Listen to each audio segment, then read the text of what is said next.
Emmerdale teased that Sarah's world has tilted on its axis, her carefully ordered life fracturing in the wake of a decision as terrifying as it is exhilarating. The dawn light seeped through the gauzy curtains of Sarah's cottage, painting the wooden floorboards in pale gold. She lay motionless, fingers curled around the thin hospital bracelet still snug about her wrist, a token of the surgery that had left her both healed and hollow. In the silent room, every breath felt labored, as though the air itself sympathized with the ache in her chest. For weeks, Sarah had battled the aftermath of a procedure meant to save her life. Now she faced a different kind of battle, one at war with hope and despair. She sat up gingerly, each movement a reminder of the scarring within. Outside, Emmerdale stirred, roosters crowed, sheep bleated across misty fields, and the distant hum of tractors hinted at another day's toil. But for Sarah, the world beyond her threshold felt shards away. The villagers of Emmerdale loved her dearly, Charity's warm smile at the woolpack, Kane's careless teasing as he leaned against the bar, but their kindness had become a double-edged sword. Every sympathetic glance, every offer of help, felt like an accusation. See how fragile you are. See how little remains of who you once were. Charity had whispered words of consolation, brushing her hair aside and insisting the road to recovery was never meant to be traveled alone. Kane, stronger in body and spirit, tried to bolster her with gruff encouragement and ill-timed jokes, but he, too, could not fill the hollow Sarah felt inside. The silence between them often stretched longer than words could bridge, and in those pauses Sarah heard the echo of all the things she wanted but could no longer claim. Her longing had crystallized in the simplest of prayers, to bear a child of her own. A child who would bear her name, carry her blood, and affirm that life could indeed spring from adversity. Yet every month the news was the same. Every doctor's letter, every negative test, slipped through her hands like ash. Each disappointment deepened the canyon within her, and hope, once a steady flame, flickered precariously. Jacob, gentle Jacob, was her constant. Through the haze of post-operative fog, he was the one who stayed, fetching herbal teas, wiping tears she hoped no one else would see. He had been at her side in the operating theater, standing silent and steadfast while surgeons worked miracles within her. He understood, better than most, the depth of her grief. In his chest beat a heart attuned to her silence, his presence a balm, when she could not speak the anguish roiling inside. It was Jacob who first dared to speak of surrogacy, his voice soft with optimism. He had researched clinics, some abroad, some ethically ambiguous, and read aloud possibilities in the dim lamplight. At the mention of carrying her child through another woman's womb, Sarah's broken spirit soared. A glimmer of tomorrow shone for the first time in months. Yet that hope was as incomplete as a half-drawn portrait. When Kane informed her that the surrogacy agency was a fraud, that he had been duped into handing over a sum far beyond their means, Sarah's elation shattered like glass underfoot. She wept in Jacob's arms, pressed the letters from the fake agency to her heart, and cursed the cruelty of a world that toyed with her dreams. Kane, stung by guilt, vowed to find a way to make amends. Charity scoured contacts and charities, her fierce loyalty sparking determination in the face of unfairness. But Sarah, retreating into herself, felt each attempt at solace only underscored her helplessness. No amount of goodwill, no promises of future schemes, could erase the hollow aftermath of that betrayal. And yet, in the darkest tunnels of grief, it is often a single light that guides the way. Sarah, in a rare moment of clarity, reached out to Kane one evening, her voice trembling as she laid bare the festering wound of her loss. "I need more than hope," she whispered. "I need action." Kane, humbled and resolute, pledged to stand by her, not as a savior, but as a compatriot in her quest for motherhood. Together, they would navigate the labyrinth of fertility treatments, legal obstacles, and emotional landmines. In that conversation, Sarah realized that partnership could be both pragmatic and profound. She wasn't merely recruiting an ally, She was forging a pact of shared sacrifice. And so, when the idea of Jacob's involvement as a sperm donor emerged, it felt less like an intrusion and more like a lifeline. Jacob, whose steadfast devotion had become her anchor, would grant her the one thing remaining, a genetic legacy to nurture. The decision came on a rain-soaked afternoon. Sarah waited in the small consultation room, damp curls clinging to her forehead, heart hammering against her ribs. Jacob entered, offering a tentative smile. She reached for his hand, and in that gesture conveyed every fear and flicker of excitement tangled in her chest. They spoke little, words were inadequate. With trembling resolve, Jacob agreed to be the donor, a choice that would bind them in ways neither could fully anticipate. Sarah's relief was immediate, but tinged with guilt. She reminded him of the boundaries they needed to observe. He would provide the sample, but beyond that, his role would end. She longed to be a mother alone, to shield her potential child from the complexities of adult entanglements. Jacob nodded, solemn and respectful of her wishes. He understood her yearning for autonomy, for the sacred space between parent and child that she so desperately craved. In the days that followed, Sarah immersed herself in research. Medical protocols, legal documents, the rights of donors and recipients. She sat at her desk for hours, poring over statistics, case studies, and personal testimonials from other women who had walked her path. Each story she read became a thread in her tapestry of hope, weaving together cautionary tales and triumphant accounts of success. Charity visited with homemade meals, cheering on Sarah's meticulous planning. Cain volunteered to drive her to appointments, his protective presence a steadying force. Then, unexpectedly, Sarah's resolve shifted. In the quiet hush of her kitchen one morning, she realized that her child deserved more than a genetic glass house. The absence of a father, of a guiding hand and a familiar face, was a void she refused to perpetuate. She thought of her own childhood, growing up without a paternal figure, grappling with unanswered questions and a sense of incompleteness. She swore she would never impose that legacy on her offspring. When she confided her change of heart to Jacob, his surprise was palpable. He sat across from her, brow furrowed in bemusement. "You want more than just a donation?" he asked, voice low with cautious hope. Sarah nodded, tears glinting at the corners of her eyes. "I want you in their life," she admitted. "Not as someone who just signs papers, but as a father, active, present, and invested." The weight of her words hung heavy in the air. Jacob's heart clenched with emotion. He had always loved Sarah, perhaps more deeply than he dared to admit, and now the possibility of fatherhood alongside her was a gift he could scarcely believe. Yet he tempered his elation with concern. Would the child's well-being truly thrive in this unconventional arrangement? Could they navigate the uncharted waters of co-parenting without drowning in misunderstandings? Sarah recognized his hesitation and offered reassurance. She spoke of co-parenting agreements, of open communication, of the strong foundation of trust they had built. She envisioned a family that looked different from the norm, but held within it a richness of love and commitment. "We'll figure it out together," she promised, voice steady. "I don't want to do this alone anymore."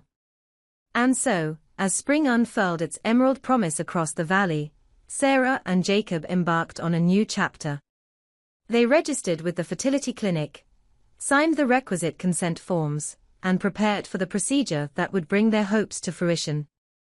Amid the whirlwind of anticipation, they shared moments of quiet tenderness, stolen kisses in the orchard, earnest conversations by the hearth, laughter ringing through the empty cottage, as they dared to dream of lullabies and little footsteps. The process itself was a blur of clinical appointments and hormonal injections, of nerves twined with anticipation. Sarah tracked her cycles with obsessive precision, while Jacob tried to keep a stoic face even as pride and excitement threatened to overwhelm him. Charity and Cain stood by with unwavering support, their friendship a pillar of strength. They attended ultrasound scans, cheered at every sign of progress, and held Sarah's hand when doubts crept in like shadows at dusk. Through it all, the people of Emmerdale whispered and watched, their curiosity tempered by compassion. Some questioned the arrangement, gossip drifted through the woolpack, but Sarah held her head high. She knew in her bones that this was her path, carved from loss and hope alike. She embraced the journey, knowing that whatever storms lay ahead, she would weather them fortified by the love that had blossomed in the wake of her darkest days. By the time summer's warmth settled over the dale, Sarah felt transformation stir within her. Her body responded to treatments, her spirit grew buoyant with the promise of new life. And Jacob, ever her champion, shared in her triumphs and consoled her through every tremor of apprehension.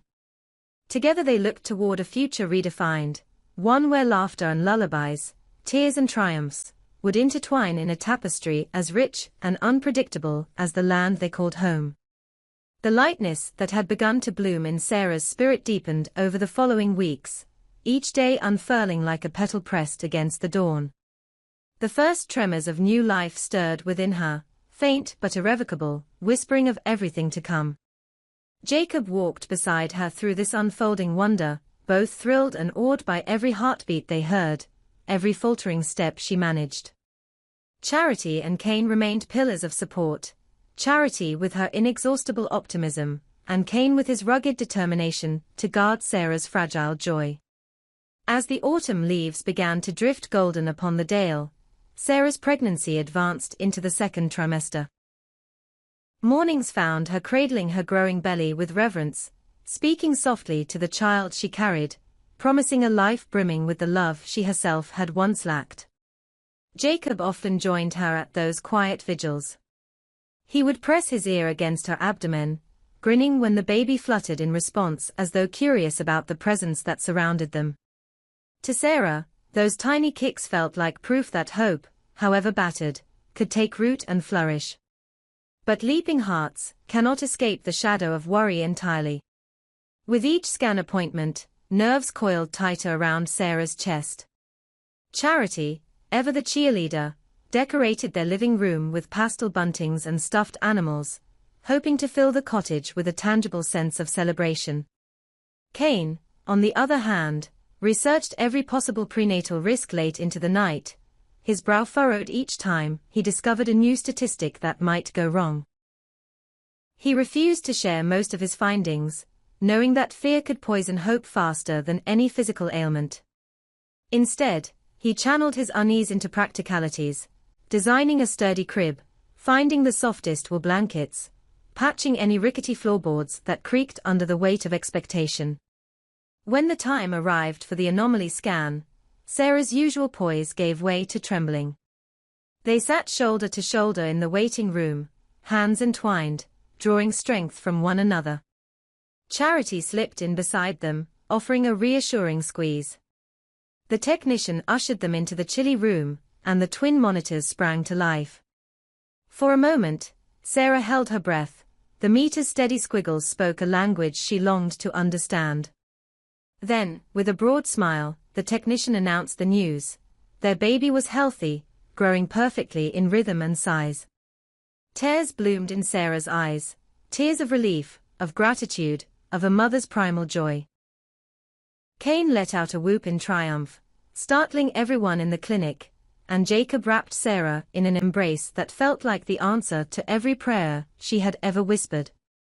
With that confirmation, the harvest season unfurled its rich tapestry across Emmerdale. Sarah walked among the golden stubble of recently cut fields, imagining her own little one toddling through the straw, chubby hands clutching autumn leaves.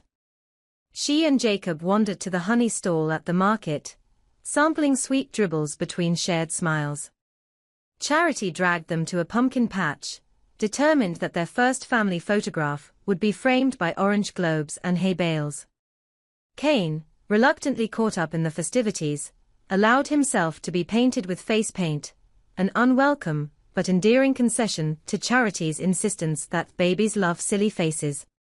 Yet beneath these joyful vignettes, darker strands wove themselves into the tapestry. Sarah's recovery from surgery still cast long shadows. Bouts of exhaustion left her collapsed on the sofa, cold sweats soaking her nightgown in the early hours. The hormonal rollercoaster of pregnancy exacerbated old anxieties, and certain meals set her stomach churning into the night. Kane paced the halls on stormy evenings, unable to sit still until he heard the steady sighs of Sarah's sleep. Charity, always the empath, hovered at the doorway, hovering like an angel, uncertain whether to intervene or to give them space. It was in one such tumultuous night that Sarah woke in tears, her breath caught in sobs that shook her slender frame.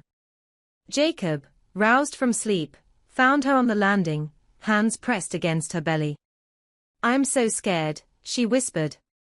"What if something goes wrong? What if I lose you, or lose them?" He knelt beside her, wrapping his arms around her trembling shoulders. "Listen to me," he said, voice low and certain. "That life in you fights with every heartbeat. I feel it. We are going to get through this, together." His conviction was a draught of courage, and Sarah clung to it until her tears stilled. In the dawn's pale glow, they decided to seek reassurance. A private appointment with Dr. Harris, a specialist known for her gentle bedside manner. Charity escorted them, her car filled with an offering of lemon biscuits Sarah craved. Kane, overprotective as ever, sat outside the clinic, revving the engine in case they needed him in a hurry. The visit proved both soothing and sobering. Dr. Harris confirmed that all vital indicators were strong, but she cautioned them about preeclampsia and gestational diabetes, risks Sarah's unique medical history amplified. They discussed nutrition, exercise, and stress management, mapping out an intensive, tailored care plan. Sarah left feeling more informed than fearful, armed with knowledge to combat the unknown. And Jacob, his hand firmly on hers, resolved to attend every meeting, note every instruction, and stand guard against any threat to their burgeoning family. Winter's onset brought crisp air and the first dusting of frost. The dale fell into a serene hush, its hedgerows crowned with glistening ice. For Sarah, the final trimester ushered in a blend of elation and terror. Her body swelled beyond recognition, each movement an exercise in patience. Yet community carried her forward. Charity hosted impromptu knitting sessions in her living room, teaching Sarah to stitch tiny booties and blankets in gentle pastels. Kane worked in silence beside them, plugging away at a handcrafted wooden cradle, his calloused hands smoothing every edge until it shone like polished amber. Late one December evening, as snowflakes drifted against the window panes like silent blessings, Sarah felt the first real pangs of labor. The cottage hummed with activity. Kane fetched warm towels, Charity brewed chamomile tea, and Jacob guided Sarah to the makeshift birthing space they had prepared, a sunlit loft room decorated with fairy lights and soft rugs.